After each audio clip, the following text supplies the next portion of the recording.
विद्यार्थियों में doctor Padma Meena, government college Kotputli, associate professor.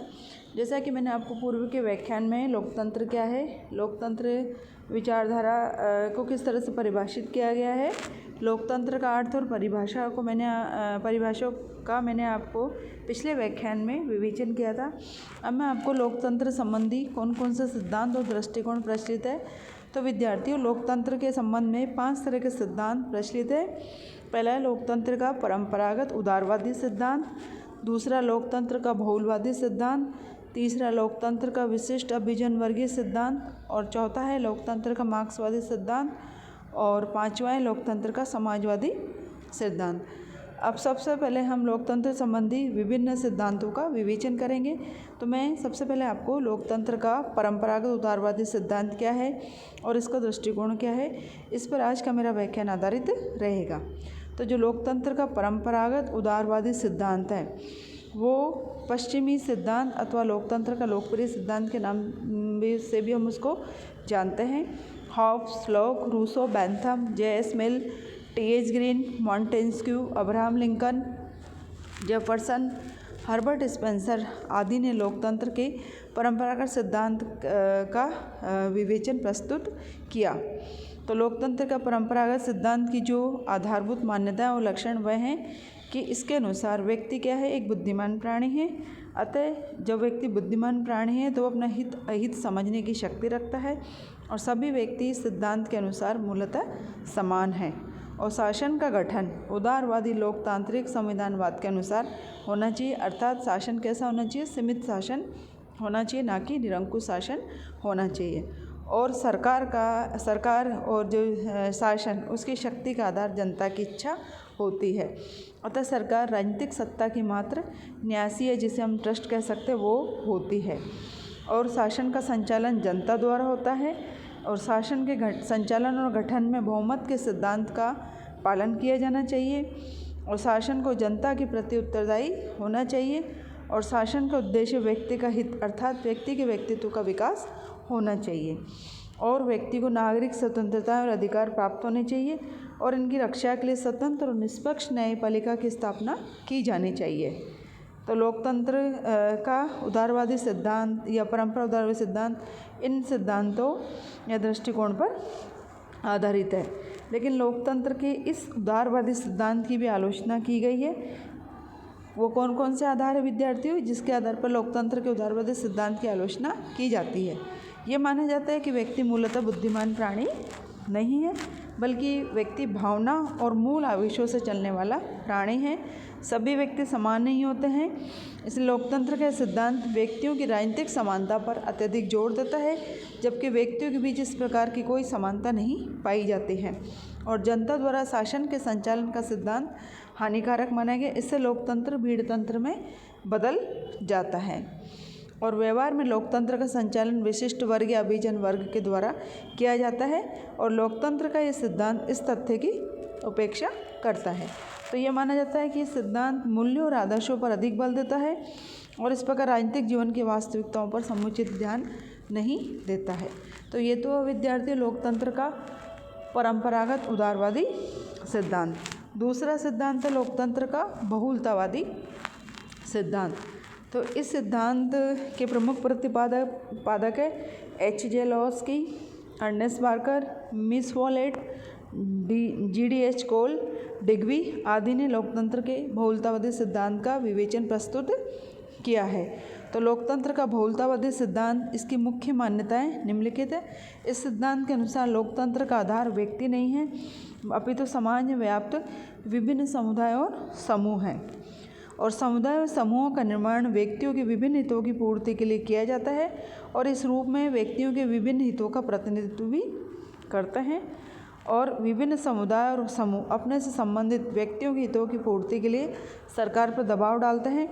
इससे अनेक लाभ होते हैं। इन विभिन्न समुदाय आदियों के माध्यम से व्यक्ति तथा सरकार एक दूसरे के संपर्क में आते हैं और ये विभिन्न समुदाय आदि सरकार को निरंकुश होने से रोकते हैं और एक व्यक्ति एक समय में विभिन्न समुदाय और समूह का सदस्य होता है और इस प्रकार इनके माध्यम से उसके विभिन्न हितों की पूर्ति होती है और उपरोक्त प्रक्रिया के कारण उसकी स्वतंत्रता भी सुरक्षित रहती है। लोकतंत्र का बहुलवादी सिद्धांत इस तथ्य पर बल देता है कि राज्य की शक्ति सीमित होनी चाहिए, और इस दृष्टि से सिद्धांत निम्नलिखित बातों पर बल देता है। ये राज्य की प्रभुसत्ता के एकत्ववादी सिद्धांत का विरोध करता है और इसके स्थान पर प्रभुसत्ता के बहुलतावादी सिद्धांत को प्रस्तुत करता है, और शासन के नीति निर्माण से प्रभावित होने वाले समुदाय और समूह से विचार विमर्श किया जाना चाहिए। वस्तुतः सिद्धांत समुदाय और समूह के माध्यम से राजनीति में व्यक्ति की भागीदारी पर बल देता है, लेकिन इस सिद्धांत की भी आलोचना की जाती है। ये माना जाता है कि यह सिद्धांत व्यक्ति की तुलना में समूह और समुदाय को अधिक महत्व देता है, और इस सिद्धांत के समर्थकों में राजनीतिक समुदाय और अन्य समुदायों की पारस्परिक स्थिति के बारे में मतभेद है, इसलिए सिद्धांत अनिश्चित और भ्रमपूर्ण है। तीसरा है लोकतंत्र का विशिष्ट वर्गीय सिद्धांत और दृष्टिकोण। तो लोकतंत्र के सिद्धांत की संपूर्ण विचारधारा का केंद्र अभिजन वर्ग को माना गया है, और इस सिद्धांत का प्रतिपादन करने वाले प्रमुख विचारक रॉबर्ट मिचेल्स, मॉस्का, परेटो, सी राइट मिल्स। जैसा कि रॉबर्ट मिचेल्स एक जर्मन विचारक है और उसने विचार को द पॉलिटिकल पार्टीज़ में प्रस्तुत किया है। जो इटालवी लेख विद्वान है मॉस्का, उसने अपने विचार द रूलिंग क्लास में प्रस्तुत किए हैं, और लोकतंत्र के सिद्धांत की मान्यताओं का ये सिद्धांत लोकतंत्र की जो परंपरा उदारवादी सिद्धांत है उसकी मान्यताओं को विरोध करता है, जिसके अनुसार मानता है कि लोकतंत्र जनता का शासन नहीं है और लोकतंत्र का अर्थ बहुमत का शासन है वास्तव में। तो लोकतंत्र के अभिजन वर्गीय सिद्धांत की मूल मान्यताएं हैं कि शासन का रूप कुछ भी हो, वास्तव में शासन की सत्ता एक ऐसे अल्पसंख्यक वर्ग में निहित होती है जो समाज का अभिजन वर्ग होता है, और ये तथ्य शासन प्रणाली लोकतंत्र पर भी लागू होता है। और लोकतंत्र का अर्थ जनता का शासन समझना अनुचित है, क्योंकि व्यवहार में जनता द्वारा शासन संभव ही नहीं है। इस सिद्धांत के अनुसार लोकतंत्र में जनता की मुख्य भूमिका यही हो सकती है कि वे शासन के इसके द्वारा शासन करने वाले अभिजन वर्ग का चुनाव करें। और ये सिद्धांत बताता है कि लोकतंत्र जनता का शासन नहीं है, किंतु जनता के लिए शासन अवश्य होता है, और इस सिद्धांत के अनुसार अभिजन वर्ग का दायित्व है कि वह जनहित में शासन करे। और तो लोकतंत्र के विशिष्ट वर्गीय सिद्धांत की भी आलोचना की जाती है कि ये माना जाता है कि सिद्धांत लोकतांत्रिक नहीं है, क्योंकि लोकतंत्र व्यक्ति को एक बौद्धिक प्राणी मानता है, लेकिन लोकतंत्र का अभिजन वर्गीय सिद्धांत सामान्य व्यक्तियों को एक ऐसा बौद्धिक प्राणी मानता है जो भावना और मूल प्रवृत्तियों से संचालित होता है, और ये व्यक्ति की समानता के स्थान पर असमानता का समर्थन करता है। ये सिद्धांत मानता है कि व्यक्ति स्वतंत्रता को अधिक महत्व नहीं देते, वह स्वतंत्रता की तुलना में सुरक्षा को महत्वपूर्ण मानते हैं। और सिद्धांत लोकतंत्र में नेतृत्व के सिद्धांत पर अधिक बल देता है, और इस प्रकार संपूर्ण राजनीतिक समाज को नेता और अनुयायी नामक दो वर्गों में बांट देता है। और ये माना जाता है कि अपनी मूल प्रकृति से सैद्धांतिक नहीं है, लोकतांत्रिक नहीं है, क्योंकि वर्ग विशेष का समर्थन करता है, क्योंकि इस सिद्धांत के अनुसार अभिजन वर्ग को शासन करने का अधिकार है, और इस वर्ग को इस सिद्धांत के समर्थकों ने विभिन्न नाम भी दिए, जैसे राजनीतिक वर्ग, शासन करने वाला विशिष्ट वर्ग और शक्तियुक्त विशिष्ट वर्ग। और कोई भी शासक अपने हितों को प्रधानता देता है, अतः इस बात की हम कतई इस बात की उम्मीद नहीं कर सकते कि शासक अभिजन वर्ग जनता के लिए शासन की नीति का पालन करेगा। और साथ ही साथ ये सिद्धांत प्रभुसत्ता के एकत्ववादी सिद्धांत के साथ ही शासक वर्ग की संगठित शक्ति में विश्वास करता है, जिसके कारण आंतरिक क्षेत्र में व्यक्ति की स्वतंत्रता पर तथा बाह्य क्षेत्र में विश्व शांति के लिए घातक सिद्ध हो सकता है। अब हम आते लोकतंत्र का मार्क्सवादी सिद्धांत और दृष्टिकोण क्या है।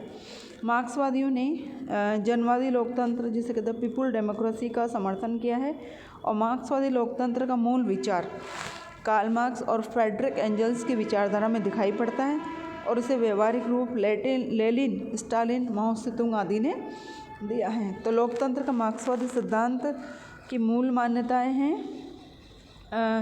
कि व्यक्ति की इस सिद्धांत की मूल मान्यताएं इस आधार पर है कि यह पूंजीवादी लोकतंत्र का क्या करता है, विरोध करता है। और पूंजीवादी लोकतंत्र राजनीतिक लोकतंत्र की इसने आलोचना की है।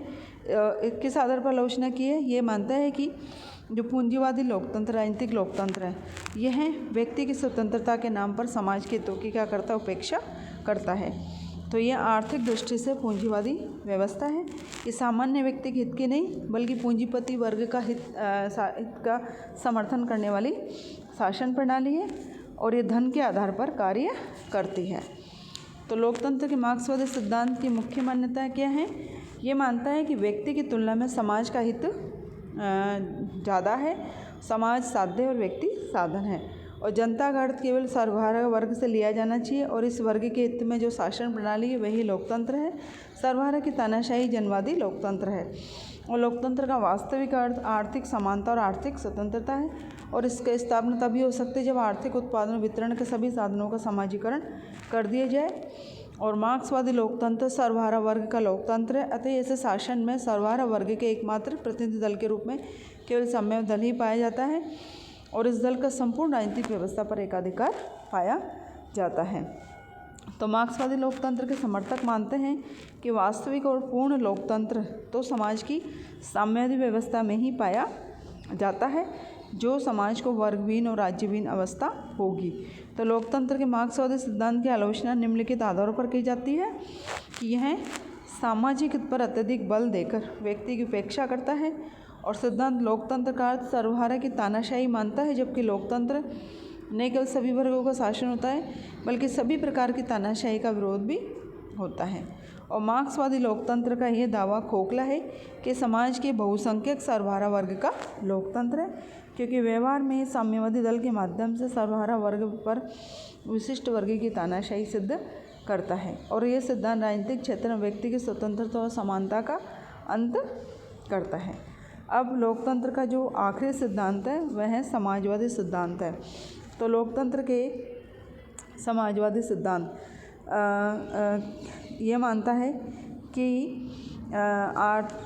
इस सिद्धांत के अनुसार ये माना जाता है कि जो लोकतंत्र का उदारवादी सिद्धांत है वो मार्क्सवादी सिद्धांत, उन दोनों के समन्वय से ये सिद्धांत बना है। ये उदारवादी लोकतंत्र में निहित व्यक्ति की राजनीतिक स्वतंत्रता और मार्क्सवादी लोकतंत्र में निहित आर्थिक समानता के आदर्शों को एक साथ ही प्राप्त करना चाहता है। और लोकतंत्र का समाजवादी सिद्धांत लोकतंत्र के जिस स्वरूप पर बल देता है उसे प्राय लोकतांत्रिक समाजवाद भी कहा जाता है और यह सिद्धांत क्रांति और हिंसा के साधनों के स्थान पर विकासवादी और संवैधानिक साधनों में विश्वास करता है। यह सिद्धांत मानता है कि संसदीय व्यवस्था वाले उदारवादी लोकतंत्र के माध्यम से व्यक्ति की राजनीतिक स्वतंत्रता की रक्षा भी संभव है और इसके द्वारा आर्थिक समानता के आदर्श को भी प्राप्त किया जा सकता है। और आर्थिक समानता के उद्देश्य की प्राप्ति के लिए लोकतंत्र के समाजवादी सिद्धांत के विभिन्न समर्थकों ने अनेक उपायों और साधनों पर विचार किया है, जैसे संसद कानून बनाकर बड़े आधारभूत उद्योगों का राष्ट्रीयकरण कर सकती है और उनके प्रबंध में मजदूरों की भागीदारी को बढ़ा सकती है और प्रगतिशील कर प्रणाली लागू करके संपन्न वर्ग पर करों की मात्रा बढ़ाई जा सकती है और इस प्रकार से प्राप्त राजस्व को निर्धन वर्ग के कल्याण पर खर्च कर सकती है और राज्य अर्थव्यवस्था के विकेंद्रीकरण और नियोजित विकास के लिए राष्ट्रीय योजनाओं का निर्माण कर सकता है।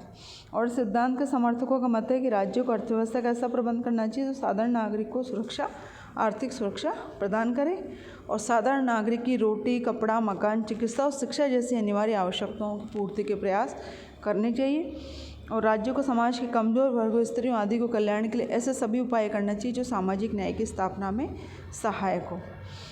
तो ये सिद्धांत राजनीतिक स्वतंत्रता और आर्थिक समानता को परस्पर अनुपूरक मानता है और इसलिए इनमें से किसी भी एक की कीमत पर से दूसरे की प्राप्ति का समर्थक नहीं है।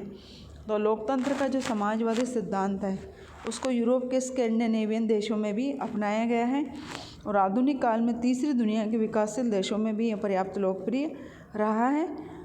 और लेकिन ये उल्लेखनीय है कि विकासशील देशों में भी इस सिद्धांत के उतना आशाजनक परिणाम नहीं निकले जितने की उम्मीद की गई थी और इसका प्रमुख कारण इन देशों की राजनीतिक अस्थिरता, भ्रष्टाचार, अयोग्य नौकरशाही, जनसंख्या की तीव्र वृद्धि आदि को हम इसका कारण मान सकते हैं। और वर्तमान काल में विश्व स्तर पर आर्थिक उदारवाद के लहर ने भी सिद्धांत के प्रभाव को सीमित किया है। धन्यवाद।